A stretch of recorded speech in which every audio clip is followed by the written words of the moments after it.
ನರೇಂದ್ರ ಮೋದಿಯವರು ಬಾಂಗ್ಲಾದ ಹಿಂದೂಗಳ ಪರವಾಗಿ ಮಾತಾಡಲೇಬೇಕಾಗಿತ್ತು. ಯಾಕೆ ಮಾತಾಡಲೇಬೇಕಾಗಿತ್ತು ಅಂತಂದರೆ, ಬಾಂಗ್ಲಾದ ಹಿಂದೂಗಳ ಮೇಲೆ ನಡೆದಿರುವಂಥ ಈ ಅತ್ಯಾಚಾರ ಹೊಸತೇನೂ ಅಲ್ಲ. ನಾವು ಯಾವಾಗಲೂ ಇದನ್ನು ಗಮನಿಸ್ತಾ ಇದ್ದೀವಿ. 1971ನಲ್ಲಿ ಬಾಂಗ್ಲಾ ವಿಭಜನೆಯ ಸಂದರ್ಭದಲ್ಲಿಯೇ ಪಾಕಿಸ್ತಾನಿ ಸೇನೆ ಅಲ್ಲಿ ಏನಿತ್ತೋ ಆ ಪಾಕಿಸ್ತಾನಿ ಸೇನೆ ಅದು ಭಾರತೀಯರ ಮೇಲೆ, ಹಿಂದೂಗಳ ಮೇಲೆ ಆಕ್ರಮಣ ಮಾಡಿದ್ರ ಪರಿಣಾಮವಾಗಿ ಅವರೆಲ್ಲರೂ ಭಾರತಕ್ಕೆ ನುಸುಳಿದ್ರು.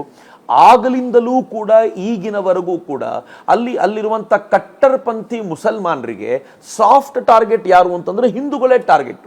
ಯಾಕೆ ಹಿಂದೂಗಳು ಟಾರ್ಗೆಟ್ ಅಂತಂದ್ರೆ, ಆ ಹಿಂದೂಗಳ ಪರವಾಗಿ ಮಾತನಾಡಬಲ್ಲಂತ ಏಕೈಕ ರಾಷ್ಟ್ರ ಭಾರತ ಹಿಂದೂಗಳ ಪರವಾಗಿ ಮಾತನಾಡ್ತಾನೆ ಇಲ್ಲ.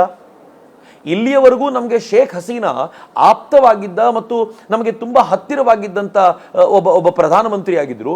ಅವರು ಭಾರತದೊಂದಿಗೆ ಬಾಂಧವ್ಯವನ್ನು ಚೆನ್ನಾಗಿಟ್ಕೊಂಡಿದ್ರು. ಹೀಗಾಗಿ ಅನೇಕ ಬಾರಿ ಓಪನ್ ಆಗಿ ಏನು ಹೇಳಲಿಕ್ಕೆ ಆಗ್ತಿರಲಿಲ್ಲ. ಆದರೆ ಈಗ ಅದೇ ಶೇಖ್ ಹಸೀನಾನವರು ಓಡಿಸಿ ಆಗಿದೆ. ಈಗ ಅದೇ ಜಾಗಕ್ಕೆ ಮೊಹಮ್ಮದ್ ಯೂನಿಸನ್ನ ಕರ್ಕೊಂಡು ಬಂದು ಕೂರಿಸಿದ್ದಾರೆ. ಅವರು ಅಮೆರಿಕಾದ, ನಾನು ಈ ಪದವನ್ನು ಬಳಸ್ಬೋದೋ ಇಲ್ವೋ ಗೊತ್ತಿಲ್ಲ, ಅಮೆರಿಕಾನೇ ಪ್ಲಾಂಟ್ ಮಾಡಿರುವಂಥ ವ್ಯಕ್ತಿ ಅಂತ ಇಡೀ ಜಗತ್ತು ಮಾತನಾಡ್ತಾ ಇದೆ. ಹೀಗಿರುವಾಗ ನಾವು ಕೂಡ ಈ ಸಂದರ್ಭದಲ್ಲಿ ಅಲ್ಲಿನ ಹಿಂದೂಗಳ ಕುರಿತಂತೆ ದನಿ ಎತ್ತಲಿಲ್ಲ ಅಂತಂದ್ರೆ ಬರೋ ದಿನಗಳಲ್ಲಿ ಹಿಂದೂಗಳು ಬದುಕೋದು ಬಹಳ ಕಷ್ಟ.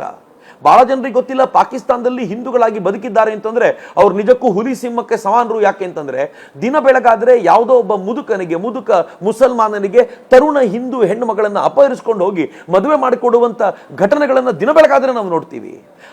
ಪಾಕಿಸ್ತಾನದಲ್ಲಿ ಹಿಂದೂಗಳಾಗಿರೋದು ಅತ್ಯಂತ ಹೀನಾಯವಾಗಿರುವಂತ ಜನ್ಮ ಅಂತ ಅನೇಕರು ಮಾತನಾಡ್ಕೊಳ್ಳೋ ಸ್ಥಿತಿಯಲ್ಲಿರುವಾಗ ಅದೇ ಸ್ಥಿತಿಯನ್ನು ನಾವು ಬಾಂಗ್ಲಾಕ್ಕೆ ತರಬೇಕಾ? ಬಾಂಗ್ಲಾದಲ್ಲಿ ಈಗ 7.8% ಹಿಂದೂಗಳಿದ್ದಾರೆ.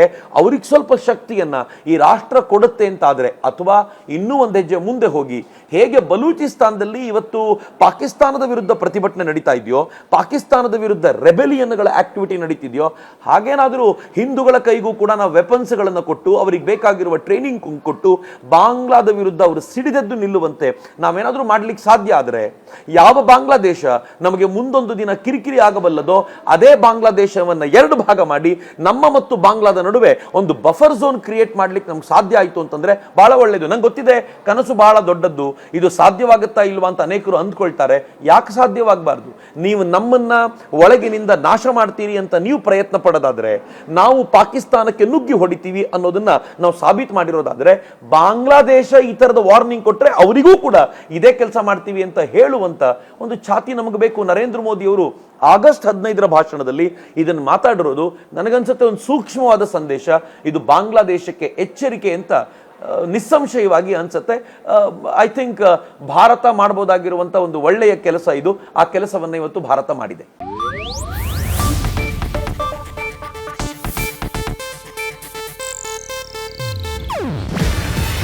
ಇದು ಏಷ್ಯಾನೆಟ್ ನ್ಯೂಸ್ ನೆಟ್ವರ್ಕ್ ಪ್ರಸ್ತುತಿ. ನೀವು ನೋಡ್ತಿದ್ದೀರಾ ಏಷ್ಯಾನೆಟ್ ಸುವರ್ಣ ನ್ಯೂಸ್.